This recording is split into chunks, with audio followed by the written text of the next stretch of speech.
सिंह और आप देख रहे हैं हमारा यूट्यूब चैनल शब्द शब्द शैलेंद्र सिंह। आज हमारे साथ हैं मेकअप आर्टिस्ट पायल श्रीवास्तव, जिनका पर्पल इन मेकअप स्टूडियो है और इनकी जो यात्रा है वो साइंस के स्टूडेंट ये रही। उसके बाद इन्होंने मेकअप का क्षेत्र क्यों चुना, बिहार की रहने वाली हैं, वहाँ आमतौर पे लड़कियों को इतने अवसर नहीं मिलते थे, लेकिन पायल को पूरे अवसर मिले, उनकी परिवार वालों ने उनको पूरा सपोर्ट किया। तो पायल की जो यात्रा रही है इस पे आज हम बात कर रहे हैं पायल जी के साथ। बहुत बहुत स्वागत आपका। सबसे पहले आपने कैसे शुरू किया था मेकअप आर्टिस्ट बनने का, हमें कब ये ख्याल आया था? मेकअप आर्टिस्ट तो बेसिकली मैंने शादी के बाद ही स्टार्ट किया है। मेरी बेबी जब 4 साल की हो गई उसके बाद ही मैंने ये शुरुआत करी है।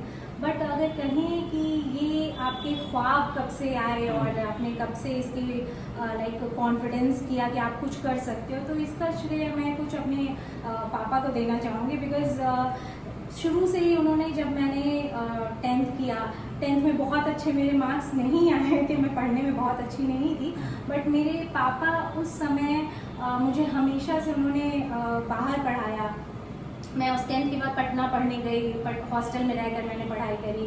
एंड पटना पढ़ने के बाद फिर मैंने लखनऊ से ग्रेजुएशन किया साइंस स्ट्रीम से, फिर मैंने MSc इंफॉर्मेशन टेक्नोलॉजी से किया। शादी के बाद मेरे पति ने मुझे MBA भी कराया। तो मतलब काफ़ी पढ़ाई करने के बाद ये क्षेत्र मैंने चुना है। तो उस समय जब मैं बाहर पढ़ रही थी तो ये जो कॉन्फिडेंस है कुछ करने का, ये मुझे मेरे बचपन से मेरे पेरेंट्स ने ही दिया है। बिकॉज़ उस समय बिहार में लड़कियों को पढ़ाना ही बहुत मुश्किल था, तो मैंने बाहर जाके पढ़ाई करी, ये बहुत बड़ी बात है। तो 10th के बाद मैंने 12th पटना से किया, उसके बाद ग्रेजुएशन यहाँ पे जब मैंने BSc किया, उसके बाद MSc करने के बाद जॉब भी कर रही थी मैं। बिकॉज़ मेरे पेरेंट्स हमेशा ही मुझे इस सपोर्ट में रहे कि पढ़ने के बाद जॉब ज़रूर करना चाहिए, लड़कियों को अपना अपना आत्मनिर्भरता होनी चाहिए। और सबसे अच्छी बात ये रही कि जब मैंने ये मेरे पेरेंट्स का सपोर्ट तो रहा ही, शादी के बाद यही थिंकिंग मेरे हस्बैंड की भी रही। उन्होंने भी मुझे पूरा सपोर्ट किया जॉब के लिए। या जब भी मैं शादी करके आई तो 2-3 महीने का थोड़ा गैप हो गया मेरे, बिकॉज उस टाइम थोड़ा मुझे छुट्टी लेनी पड़ी अपने जॉब से एंड ऑल, तो थोड़ा गैप हो गया। बट मेरे हस्बैंड ने मुझे काफ़ी सपोर्ट किया कि नहीं, जॉब करते रहना चाहिए।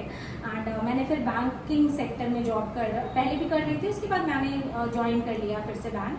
एंड उसके बाद बैंकिंग सेक्टर में कुछ साल तक मैं जॉब करने लगी। बट मेरी डॉटर के होने के बाद थोड़ा लाइक वो 8 to 5 की शिफ्ट मैं बैंक में नहीं दे पा रही थी जी, थोड़ा मुश्किल हो रहा था। तो थोड़ा मैंने रेस्ट लिया। मैंने सोचा और मैंने हस्बैंड ने सोचा कि हम लोग थोड़ा अभी ड्रॉप कर लेते हैं और उसके बाद सोचेंगे कि करियर में क्या करें। बिकॉज उनका भी हमेशा से ये रहा है कि लड़कियों को बैठना नहीं चाहिए, not because of money, but कि आपको कुछ ना कुछ करते रहना चाहिए जिससे कि आप इंगेज रहो और आत्मनिर्भर रहो। अगर आपको थोड़े भी पैसे की ज़रूरत हो तो किसी से मांगने की ज़रूरत ना हो। जॉब छोड़ने के बाद मेकअप का ही क्यों सोचा? पहले कभी मन में रहा कि मेकअप करेंगे, सीखा था कहीं से? सर, एक आपने कहावत सुनी होगी कि वो कूद के जो पाँव होते हैं पालने में दिखते हैं। तो बहुत छोटी सी ना मुझे ग्लैमर वर्ल्ड बड़ा अट्रैक्ट करता था। मम्मी के साथ जब भी मैं शॉपिंग के लिए जाया करती थी तो नेल पेंट्स लेके खुद लगाना एंड लिपस्टिक के शेड, मम्मी ये नहीं, मम्मी वो, तो ये सब मुझे बचपन से ही काफ़ी अट्रैक्ट करता रहा है। फिर इनफैक्ट जब मैं हॉस्टल लाइफ में, मैंने तो मेरे पास एक्सेसरीज और लिपस्टिक्स एंड ऑल काफ़ी मैंने इकट्ठा करके रखना शुरू किया और मुझे काफ़ी मतलब इंटरेस्ट आया शुरू से। तो शादी के तो, लेकिन चूँकि मैं कहते हैं कि कायस्थों के परिवार में थोड़ा पढ़ाई लिखाई एंड ऑल इधर जाते हैं, तो उसमें थोड़ा मैं लग गई।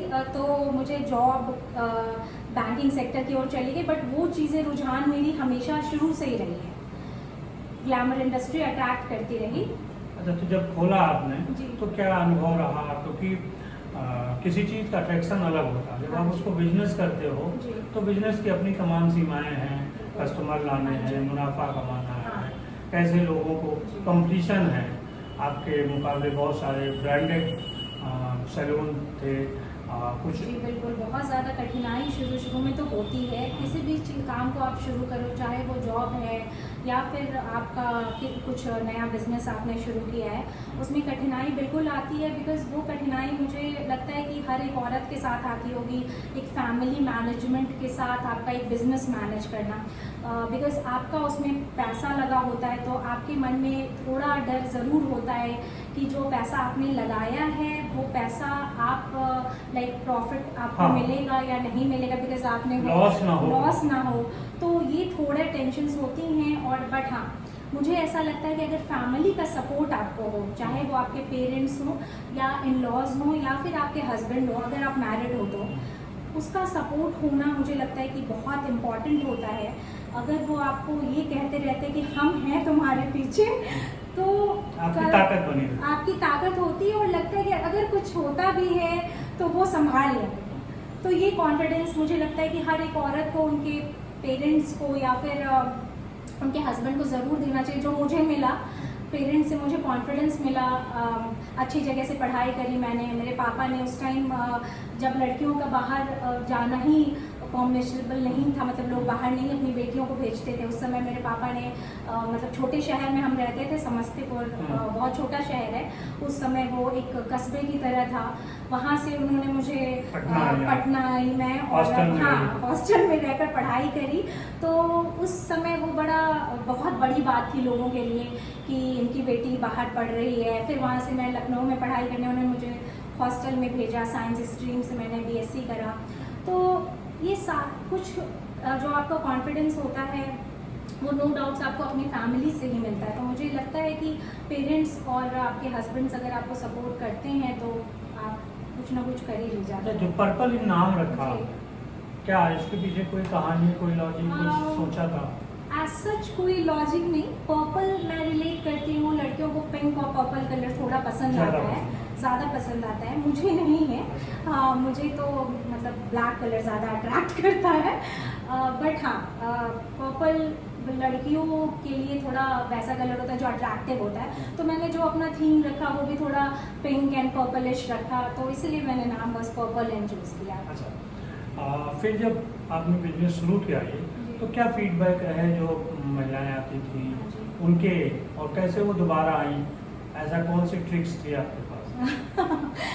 सच कोई ट्रिक तो नहीं होती, थोड़ी मेहनत होती है। बिकॉज शुरू में तो मैं आपको बताना चाहूँगी कि 2-3 महीने मुझे भी थोड़ा लगा, स्ट्रगल किया मैंने। बिकॉज शुरुआत के 2-3 महीने मुझे ऐसा लग रहा था कि पता नहीं मैं चला भी पाऊँगी कि नहीं, जो चीज़ें मैंने ओपन करी है। बिकॉज वो बिज़नेस बड़ा डाउन टाइम, जो एक तो मैंने चूज़ किया था जुलाई में मेरा ओपन हुआ था, तो जुलाई, अगस्त और सितंबर ऐसे ही डल सीज़न होता है अगर हम सैलून पर्पस से देखें, ब्यूटी पर्पस से देखें।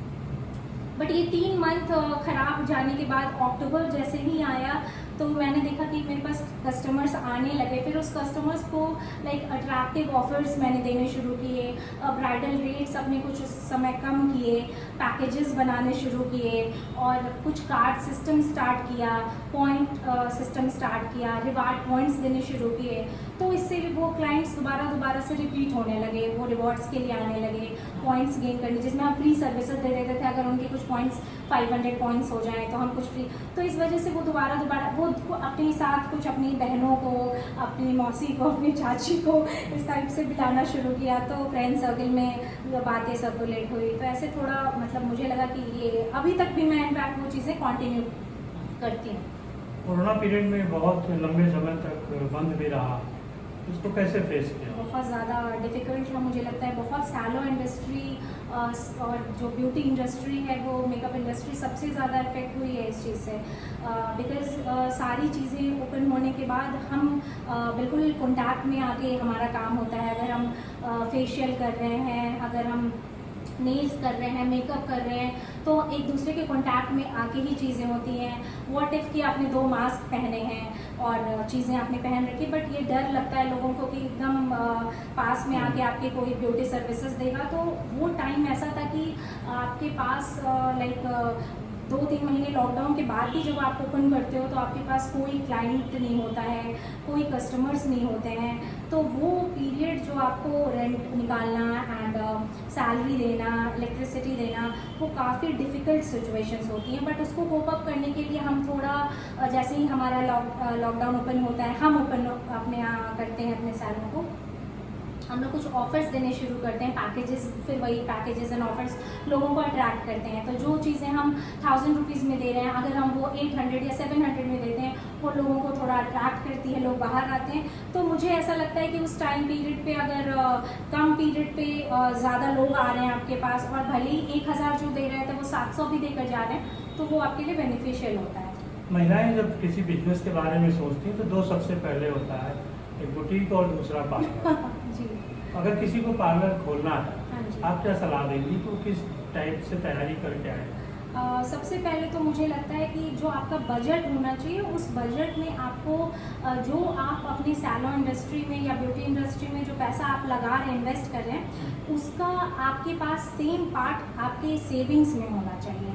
सपोज़ कि आपने अगर 4 लाख अपने बिजनेस में लगाया है, तो आपके पास वो 4 लाख दोबारा से होना चाहिए, क्योंकि आप शुरुआत के मंथ्स में रेंट निकालना, चीज़ों सैलरी निकालना एंड प्रोडक्ट्स कॉस्टिंग निकालना, समय लगता है। तो उस चीज़ का आपके पास ऐसा नहीं होना चाहिए कि आपके पास जो सेविंग्स, आपने पूरी सेविंग्स लगा रहे हो, 2 महीने बाद आपको ऐसा फील आ रहा है कि आप वो अब नहीं खर्चा निकाल पा रहे हो। तो मुझे लगता है छोटे स्तर से शुरू करो, धीरे धीरे जब आपके प्रॉफिट आने लगे, मैंने भी कुछ ऐसा ही किया। मैंने प्लेस मेरा यही रहा, बट मैंने उसको धीरे धीरे बढ़ाना शुरू किया अपने बिजनेस को, उसी के प्रॉफिट से ही। अलग से मैंने उसमें कुछ नहीं इन्वेस्ट किया, उसी जैसे जैसे प्रॉफिट आता गया, 1 साल में मैंने कुछ और किया, फिर 1 साल में मैंने कुछ और स्टार्ट किया। तो ऐसे कर करके मैंने भी उसके प्रॉफिट से ही बिजनेस को आगे बढ़ाया है। इसके अलावा क्या हॉबीज हैं आपकी?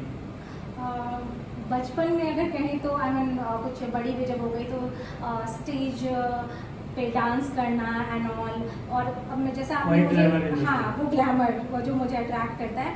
एंड इनफैक्ट मैं आपको बताना चाहूँगी कि 10th से ही मुझे जब ही मिस फेयरवेल, फिर 12th में गए queen of the farewell, and then graduation में फिर miss fresher, then miss farewell. तो इस टाइप की चीज़ें हमेशा ही मुझे मिलती रही है, क्राउनिंग करना एंड ऑल। तो ये मुझे हमेशा से मैंने पार्टिसिपेट किया है डांस में एंड सिंगिंग में, जो भी मुझे लगता है कि होना चाहिए। पेंटिंग वगैरह बहुत अच्छी नहीं करती हूँ, लेकिन हाँ, सिंगिंग में बहुत अच्छा करती थी। उसमें भी बहुत लोगों ने मुझे बचपन में बोला था, सराहा था कि आप सिंगिंग में, हाँ, सिंगर बन जाओ आप। इनफैक्ट मुझे जब AR किदवई जी थे बिहार के गवर्नर, तो उन्होंने मुझे मेडल भी दिया था सिंगिंग के लिए। हाँ जी, तो ये सब भी मुझे पापा ने बहुत आगे बढ़ चढ़ के हिस्सा दिलवाया कि, तो वही है। तो मुझे हम लोगों को लग सकता है कि आपका आगे कभी म्यूजिक एल्बम आ सकता है। कोशिश करूँगी मैं, हाँ, डिमांड से है तो मैं शायद कभी कोशिश करूँ। बट हाँ, सिंगिंग मुझे अच्छा लगता है। अभी भी मैं बाथरूम में गाना गाना पसंद करती हूँ। ऐसे तो अभी मेरे पास इतना समय नहीं होता कि मैं कुछ ऐसे क्लासेस वगैरह करूँ या कुछ भी, बट हाँ, मैं बाथरूम में सिंग करती हूँ अभी भी।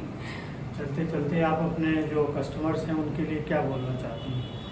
कस्टमर्स के लिए मैं बोलना चाहती हूँ, ये कोविड का टाइम है जिसमें कि ऑफ कोर्स आप भी डर रहे हो, हम भी डरते हैं, बट हाँ, हम बहुत सेफ्टी मेजर्स से हम आपको अटेंड करते हैं। आप भी जब आते होंगे हमारे पास देखते होंगे, तो आपको घबराने की ज़रूरत नहीं है। केसेस कम हैं और हम सारे सेफ्टी जो गवर्नमेंट के जो अभी प्रोटोकॉल्स बनाए, वो सारे प्रोटोकॉल्स फॉलो करें। आप भी फॉलो कीजिए, हम भी फॉलो करेंगे, ऐसे ही हम कोविड को हरा सकते हैं। हम भी कोविड को हरा सकते हैं, बल्कि काफ़ी कुछ हरा ही दिया है, लेकिन सावधान रहने की ज़रूरत है, क्योंकि तीसरी लहर की भी बात हो रही है। हाँ जी, तो तीसरी लहर में मुझे लगता है कि इसीलिए हमें ज़्यादा सावधान। हाँ जी, बिल्कुल। और ये सिर्फ एक की कोशिश से नहीं होने वाला, सभी लोगों को कोशिश करनी पड़ेगी। और अगर हम मास्क पहने, सोशल डिस्टेंसिंग करें और सैनिटाइजर्स यूज़ करें, हाथ धोते रहें, तो मुझे लगता है कि हम कोविड को हरा लें। बहुत शुक्रिया पायल जी आपका, और सभी साथियों आपका भी। आपको हमारी बातचीत कैसी लगी ज़रूर बताइएगा। साथ ही साथ आप कभी भी पायल जी के यहाँ आ सकते हैं। हम डिस्क्रिप्शन में आपका एड्रेस और नंबर दे देंगे जिससे आप कॉन्टैक्ट कर सकते हैं। एक बार फिर से बहुत शुक्रिया।